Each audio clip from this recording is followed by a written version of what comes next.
Welcome back everyone to another karting video. Last time out our chassis cracked, we got it welded up, and somehow we just missed out on a podium at the British Open on the British Championship weekend. So with a quick turnaround to London Cup in a month's time, we had a lot of work to do. Here we are removing a very stubborn axle. Pro tip, use a cable tie on the brake there to help remove that. But the more glaringly obvious issue is that our seat had rather disintegrated. Now this is just from bottoming out over time.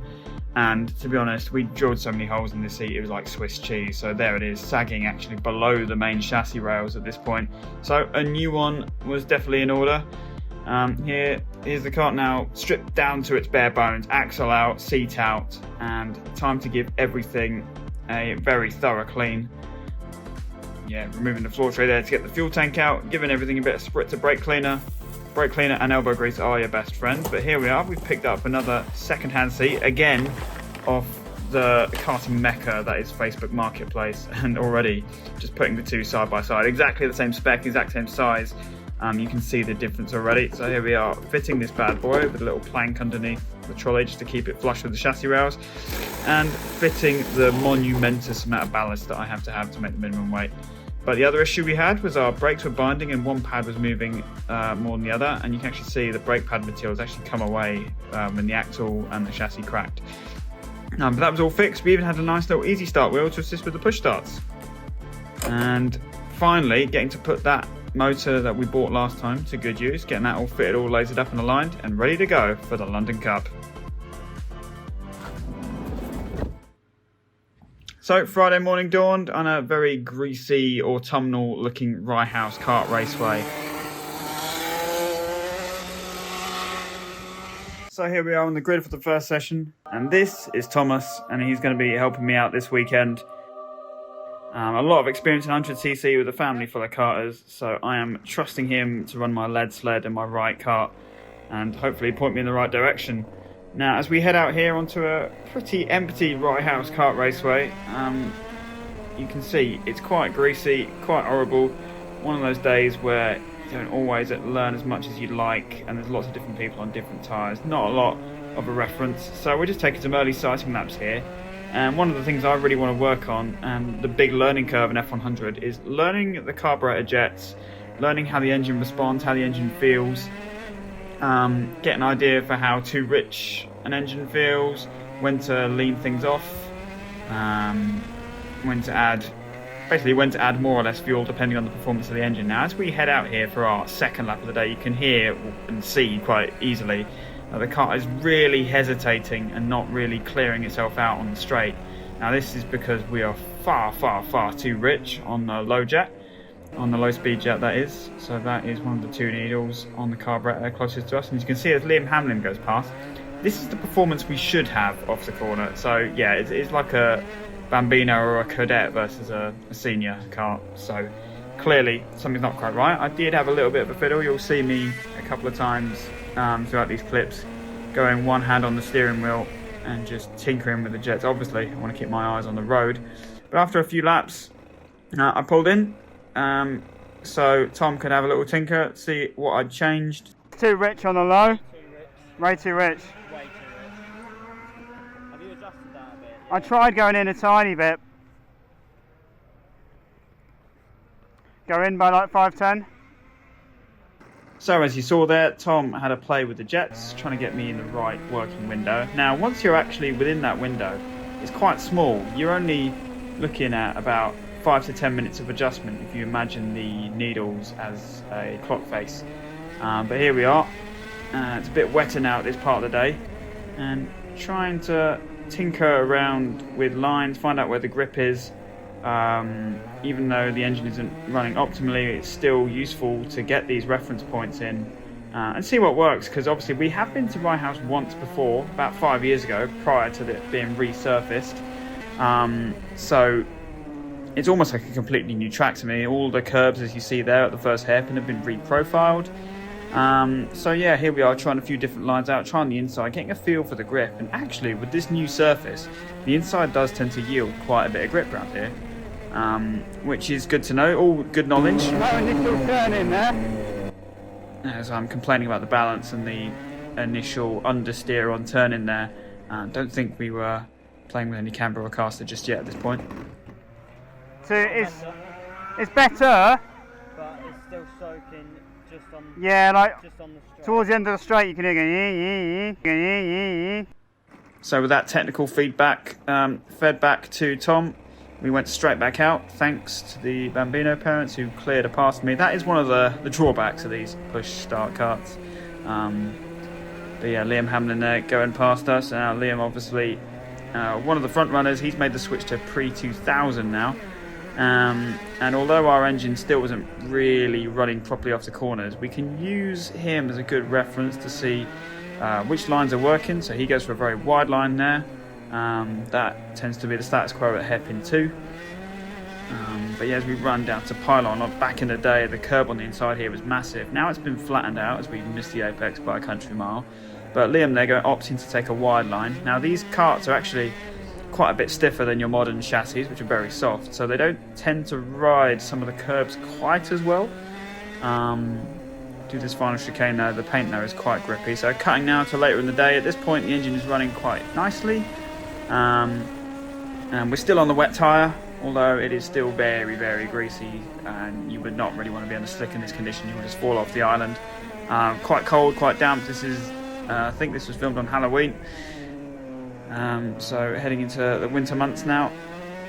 But yeah, as you see, there's still quite a decent amount of grip. We can actually take the dry line now through hairpin 2 on the run down to pylon. You can see this visible dry line, and if you dip just a wheel off it, you lose so much time, absolute heaps of time through this tricky little last chicane, using the grippy paint, using a bit of the curb to help rotate the kart.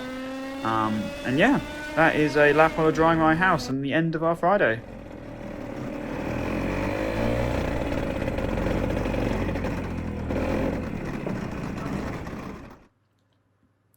So Saturday morning dawns, and I had a very good night's sleep at a nice Airbnb I found around the corner. And today I'd actually, to my surprise, I had 2 helpers. I had obviously Tom on the spanners, and I had Evie who'd come to watch and see her friends and actually offered to help me out as we see the Junior Maxes putting on some entertainment. But yeah, it's a little bit slippery again for the first of our 2 practice sessions this morning, but props to these guys for helping me out. These guys are both really young, got very bright futures ahead of them in karting, and know their stuff already, so I really appreciate all their help this weekend. Yeah, just get the tyre up. It's going to be an iffy session, just get on with it, yeah. But yeah, we now push off for the first session. We are on slick tyres, just talking to Tom there about firing the tyre up. And yeah, it is still damp, of course. Can't park there, mate! Yep. But yeah, as I was saying before, Plummer absolutely stacked it out the pits. It is still very slippery here. As we see straight away coming out onto the track, and trying to generate some heat into these Vega SL4 slick tyres. But actually, track yielding quite a bit of confidence already. Good grip, carrying decent speed through Stadium, which is absolutely flat chat on entry. Good confidence on the braking. Looking for damp patches at this stage. But as you can see in front, we've got Robin Perkis who's in the pre-2000 class. For those who are new to watching F100, we have 2 main classes, pre-95 and pre-2000, which are fairly self-explanatory, but they're for karts in their respective homologation periods. And yeah, actually we've got some decent pace in the early stages, a lot of confidence on the brakes. This is probably my favourite corner and my strongest point all weekend. But you'll notice we're struggling a little bit for release off the corner. Now we put another engine on, one of our rebuilt engines from PF that we didn't get to use other than running it in. And on the whole it performs fairly well. We had some good pace in this session as we get rather caught out on the brakes. We just got so much more confidence into that hairpin, and in order to really get that exit you've got to go in late and load the car up properly to help it ping off the corner. But yeah, we're just lacking slightly on that exit stage of the corner, and the car just isn't quite releasing, so we're getting a little bit shafted in a straight line.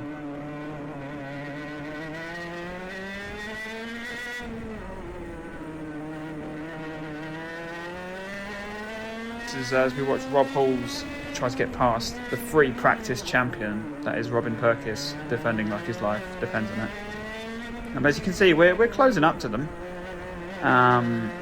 We've got the speed through the corners for the most part. But yeah, just struggling to get full power down the straight.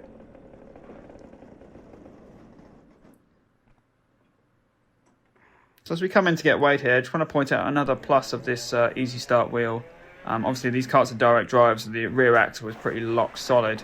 You can't push it like a Rotax. But with this little easy start wheel to help lift the rear of the kart, I can push it onto the scales like I would with my old Senior Max, which is a nice addition when you're tired after a race and you can't be asked to lift a 90 kilo kart. Bang on. Bang on. Yes. Oh! Got the trolley the wrong way round, you Burks. It's alright.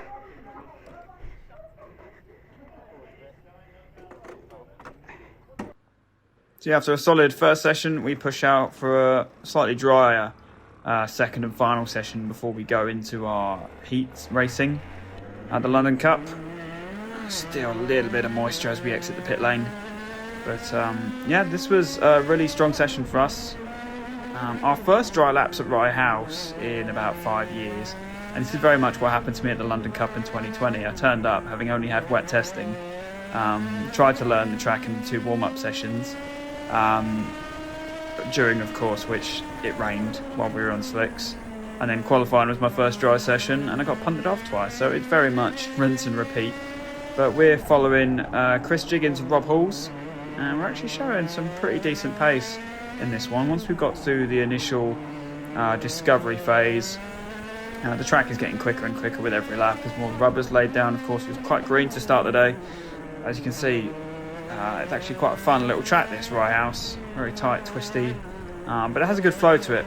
It's not really been one of my favourites in the past, but I'm hoping with our good run of form from PF we can have a good weekend here as we get past Rob Halls and follow us here for a lap at Rye House, flat out into Stadium Bend, open it up ever so slightly for the second part, straight line Reg's elbow into this heavy braking zone into hairpin 1, probably the heaviest braking zone on the whole track.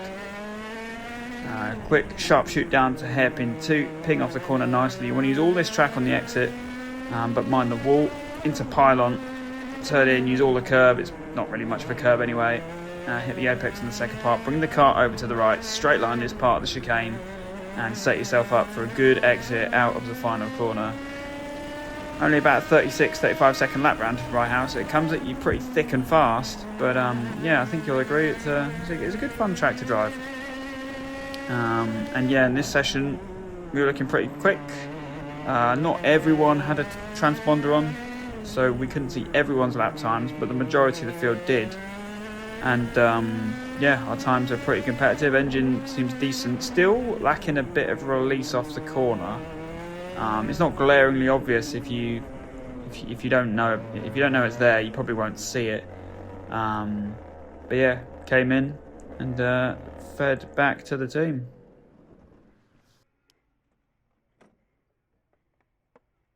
No. But it's definitely not too rich because there's still a slight puff of smoke coming out. Yeah, I think it's about the right ballpark. I could hear down the straight it sounded still quite sweet. So I think we're good with that engine, and you did. It looked like it went round those hairpins very well. Yeah, hairpin 1 we gained so much. Yeah. So you just carry loads in and just load it at the end. Did well, second fastest. Really? Out of everyone who had a transponder on it. Really? Okay. Don't tell me that bit, just say second fastest. Second fastest, there you go. Faster than Liam Henry. Managed to stay on. Wow. Yeah, I was quite scrappy the first few laps, but they were the first dry laps I've done, so that's kind of, I was a bit all over the place on the brakes, but once I'd sussed that, I think the last lap would have been even quicker. Yeah, exactly. Well, you're second fastest at the moment, you're faster than Liam Whereas, So after that, we launched into our first heat race of the event, and unfortunately I don't have any footage to bring you from that because we weren't allowed any cameras and there was no live stream for the Saturday, but I'll bring you a short update from Sunday morning.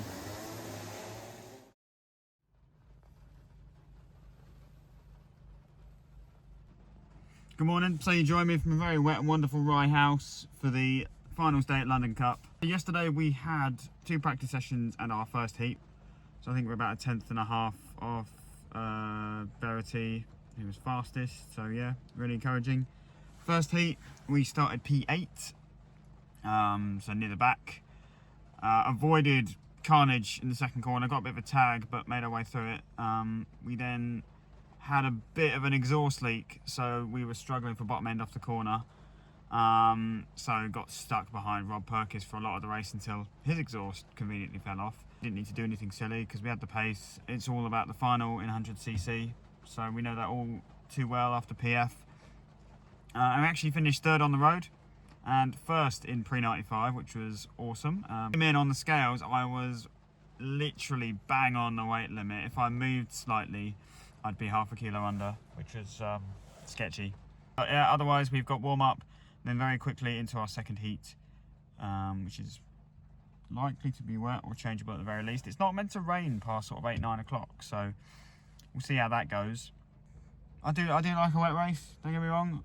I haven't tested on any decent tyres yet, so yeah. But yeah, we'll get stuck in where there's a will, there's way. So it's a saturated and soggy start to finals day here at the London Cup, and a very quick turnaround indeed from the final warm-up session to our first heat of the day. We literally ran straight back to the awning, and I chucked a couple of teeth on the gearing to deal with the wet track, and to be honest, it made all the difference. So very thankful we managed to get that in and chuck some fuel in the cart to make the minimum weight. Otherwise we would have been rather stuffed. But here we go then. It's heat number 2, rolling off I think about 4th or 5th. But with one of the guys not making the start, we're elevated up to 3rd, so straight into the first corner. I know there's quite a bit of grip on the inside, so I'll try to make a move work, but it's not going to pay dividends as Rob Halls goes dancing around the outside. We've got to strike while the iron's hot and go straight back up the inside of him. You're going to try and hang it around the outside. We're going to show him the wall, and thankfully he backs out of it. So we've made it through unscathed into P3 now as Liam Hamlin and Paul Warner streak away up front. Chris Jiggins, our main rival in pre-95 though, has rather taken himself out of the race. So good news for us, not so much for him. So as you can see, there's a lot of yellow plates behind me, so regardless if anyone goes past, we should comfortably lead pre-95 as Rob Halls goes for a look, tries to get past us down the short straight into pylon, but loses it, I think just dipping a wheel off the track there under braking. Another one bites the dust. So for the time being, we are holding P3 overall. James Verity is behind us. Now, one thing I want to point out is we have 2 tyre compounds on offer here. Most of us are running the K1 wets, the old X30 style wets. Verity, however, is on the K3s, which are actually quite a bit softer compounds. So when I saw those on the grid, I knew he was going to be flying through. And I didn't fight him too much. Our race is not with him, and he's not in the same class anyway. But just to prove that, I'm cutting towards the final lap of the race, and Verity actually dicing with Paul Warner at this point for the race lead. And you can just see he's just toying with him. I'm surprised that Paul didn't feed him into the wall. Is what I would have done personally, but I think Paul is too much of a gentleman to do that. Fair enough. But yeah, it meant we finished the race in a bit of a distant P4. Still struggling at this point with corner release. But it was in the gap between the next heat, disaster struck, and I felt a cap head off a bolt ping off the awning. It looked like a hub bolt, and sure enough, I reached under and found the hub had gone, so we had an emergency removal of that. Thankfully, though, we would make it out for the 3rd and final heat now. And the Rye House London Cup as Richard Plummer is stopped at the end of pit lane again. But it doesn't matter because here we go, the 3rd and final heat. Somehow we've actually got some pretty decent heat starts for this. We try to chop to the inside. It's not available to us. As we go into the first corner in about P4. And we want to try and clear Rob Perkins in P2 there. We want to try and clear him as quickly as possible. As we saw earlier, he's a bit of a free practice champion and likes to white line it. As we get past Richard Plummer or Pluma into hairpin 1, that's P3 now. So a solid start to this race for us. Chris Jiggins, we know he's rapid and our main rival in this pre-95 category this weekend. We know he's probably going to streak away if he gets the chance. So we need to clear Rob Perkins as quickly as we can. Now you'll see again, we just lacking that little bit in the straight line. Now, we noticed that our exhaust cradle was going a bit loose, and the flex wasn't really keeping the exhaust rigid. So we kept trying different solutions to this. We had some machined axle, we had different lengths of flex, different springs, and as you can see here on the straight down to pylon, Liam Hamlin just breezes past us like we're not even there. And we did not have this issue on the Friday, I might add, with the other motor. But yeah, now cutting forward another lap or so. Paul Warrener, he's an absolute veteran of the series. He's rapid, so if he gets past us, it's not really too much of a failure on our part, but we're getting caught at a rate of knots by the chasing pack, which is not something that I've had much this year. So it's a bit concerning and a bit disappointing after the great run at PF that we're just looking a bit amateurish here at this point, which is quite frustrating. And you particularly notice it out of some of the slower corners, particularly the final corner, but cutting forward now, as Rob Perkis, as confidently predicted by most of the grid, has become rather a cork in the bottle for everyone now. And I'm caught out so much by everyone's early braking into hairpin 1 that I actually end up sending one down the inside. It was not my intention at all. But with this problem off the corner, I then bogged down even more. Thankfully, Rob backed everyone up so much that I could catch back up almost immediately. As Rob Halls has snuck by, and even Richard Plummer is now, he wasn't in the same shot, he's now right on the back of us. It just shows you how much this battling, this squabbling can really change the complexion of a race. As we head on to the next lap, Verity checks over the shoulder, and Rob Perk is rapid in a straight line for some reason. I have no idea why. I don't know what motor he's running. He is in the pre-2000 class, but he's going to go back at Verity. Surprisingly, Verity lives in the room, doesn't fight it too hard, which is going to make him vulnerable to Rob Halls and ourselves. We actually touch Rob Halls on the exit of the corner there. But this is getting potentially a bit scrappy. So although I'm down on power, I'm just waiting for this to kick off, because I know it's going to kick off. And sure enough, Rob Perkis actually had a problem there. So that's, I think, 2 out of 3 races he had an issue. Don't know what he was doing touching his exhaust there. Big brain move. Brings out a yellow flag for us into the next lap, unfortunately. So we've got Rob Halls and Verity in front of us. They're both quite quick. If I can stay with them, it's no mean feat. But unfortunately, we would not be able to make up any more positions in that race.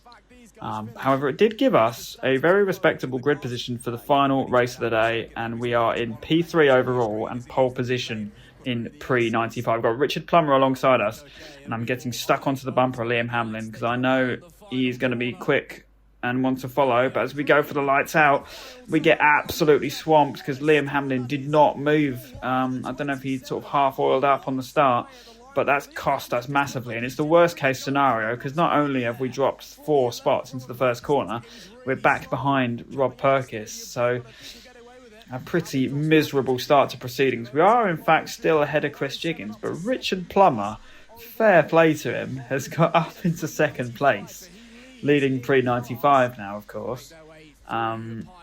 And yeah, it completely took us all by surprise, caught me napping. Rich has been absolutely flying this weekend as Liam Hamlin shuffles him back down.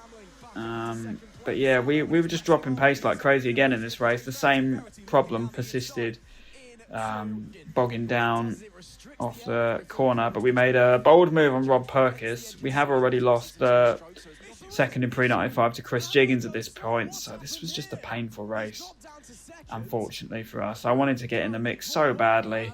I probably wasn't driving perfectly, but yeah, could be worse. Really confused. No, yeah, that's gone. The 41's gone. The 27! Paul Warrener's out of the race. Another leader dropping out of the race. Paul Warrener is parked up on the inside of Regis Elbow. Just when I thought this race couldn't get more painful, the 2 people who started in front of me have now retired with technical issues. It might be the move for the lead, though. Tries the up and under, will get squeezed all the way to the contact. How did he hold that one? James Verity. But, you know, if buts and maybes, if my mum had balls, she'd be my dad. But nevertheless, a brilliant victory for Rob Halls. And Chris Jiggins wins pre-95. Actually, we made a critical error in this. because we went far too low on the tyre pressures. And once we settled into the race, we were actually the same pace as Chris, so a race to forget for us. Stripped the engine apart in Port Ferme, and it did confirm the location of the exhaust leak. It wasn't actually from the cradle and the mounting with all the flex, it was actually coming from where the manifold attaches to the exhaust bend. Now, we'd put a different exhaust bend on this, and it wasn't actually straight, it was a bit bent, so it created an air gap, and that's the oil you're seeing there. So now we know. It's all knowledge for the future. Thankfully, there's no championship this year. It's all about just getting stuck into 100cc racing and learning the way. So I'm very thankful to all the guys that make this happen, particularly Jay at F100, Matt at DP Race Engines, Tom and Evie for all the help over the weekend, and just generally the whole paddock. I think we can be fairly proud of our first year in 100cc with very limited running. Obviously the highlight of the year has to be PF, but I'm immensely thankful to all the help and all the friendly faces in the paddock who've made it a really good year. It's our first year doing this as a privateer. Obviously previously I would have raced with GMS in a team awning in my Rotax days, but yeah, it's been a voyage of discovery. I've enjoyed it immensely. Thank you to all the support on the channel. I apologise for the being really behind on videos. It's been quite a busy year. But I'm looking to bring you a lot more 100cc content, a lot better 100cc content in the new year.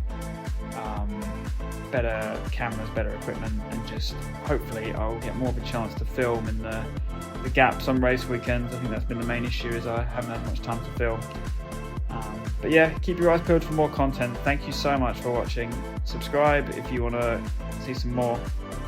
And I will catch you guys in the new year. Thank you very much.